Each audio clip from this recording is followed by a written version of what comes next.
Full Stack Observability. I dag er organisationer ofte opdelt i domæner. Forskellige applikationer trækker på den samlede kapacitet.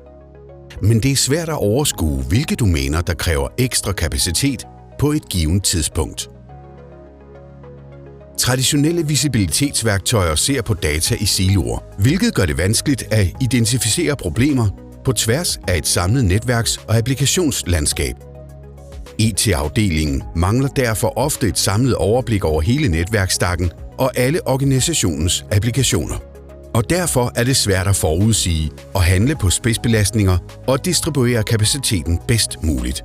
Kan det virkelig passe, at IT skal betale for dyr overkapacitet? Eller skal hele organisationen bare leve med udfald og lange svartider? Svaret er nej.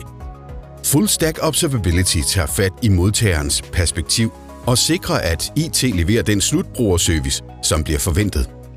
For at det kan lade sig gøre, må man fusionere indsigten fra de forskellige enkeltstående domæner og berige dette med forretningsindsigt.